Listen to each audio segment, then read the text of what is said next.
जबरदस्तीने वर्गणी मागितल्यास कारवाई करणार, पोलीस आयुक्त एम राजकुमार यांचा इशारा। गणेशोत्सव काळामध्ये स्वेच्छेने दिलेली वर्गणी घ्यावी, जबरदस्तीने वर्गणी मागू नये असे आढळून आल्यास कडक कारवाई करणार असल्याचा इशारा पोलीस आयुक्त एम राजकुमार यांनी दिला।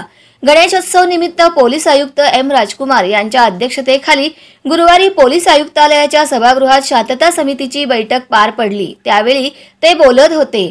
यावेळी गणेशोत्सव, मध्यवर्ती व सार्वजनिक जयंती उत्सवाचे पदाधिकारी, सदस्य व पोलीस अधिकारी उपस्थित होते। मंडपासाठी सार्वजनिक रस्त्याचा 2/3 भाग मोकळा सोडावा, पारंपरिक वाद्याचा वापर करावा, इतर धर्माच्या भावना दुखावणार नाही याची काळजी घ्यावी, मिरवणुकीमध्ये अफवा पसरवू नये। उत्सव साजरा करताना बऱ्याच वेळी कायदेशीर बाबींचे उल्लंघन होत असते, कोणीही कायदा हातात घेऊ नये। कोणताही अनुचित प्रकार निदर्शनास आल्यास पोलिसांशी संपर्क साधावा। शांतता समिती सदस्य व नागरिकांनी आपल्या परिसरातील बेकायदेशीर बाबींची माहिती पोलिसांना दिली पाहिजे। सोशल मीडियावरून काही आक्षेपार्ह मेसेजेस, फोटो, पोस्ट व्हायरल होत असल्यास पोलीस यंत्रणेला त्वरित सांगावे। गणेशोत्सव मंडळांनी ऑनलाईन आणि ऑफलाईन पद्धतीने परवानगी घेणे बंधनकारक आहे याची नोंद घ्यावी। ऑनलाईन व ऑफलाईन नोंदणी करता प्रत्येक पोलीस ठाणे येथे स्वतंत्र व्यवस्था करण्यात आलेली आहे।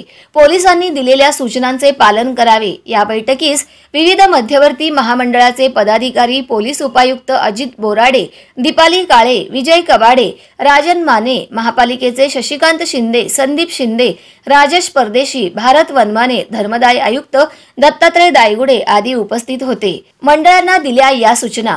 सर्वोच्च न्यायालयाचे ध्वनी प्रदूषण अनुषंगाने दिलेल्या मार्गदर्शक सूचनांचे पालन करावे। मंडळाने महावितरण विभागाकडून अधिकृत विद्युत जोडणी करून घ्यावी। मंडपामध्ये शॉर्ट सर्किट होऊन इजा अथवा धोका होणार नाही याची दक्षता घ्यावी। मिरवणुकीमध्ये मोठे व लांब कंटेनर वापरू नये। मिरवणूक संवेदनशील ठिकाणी जास्त रेंगाळत ठेवू नये। मिरवणुकीच्या वेळी ट्रिपल सीट फिरू नका। सर्व मंडळांनी आपल्या मंडपात CCTV कॅमेऱ्याची व्यवस्था करावी अशा सूचना मंडळांना देण्यात आल्या आहेत।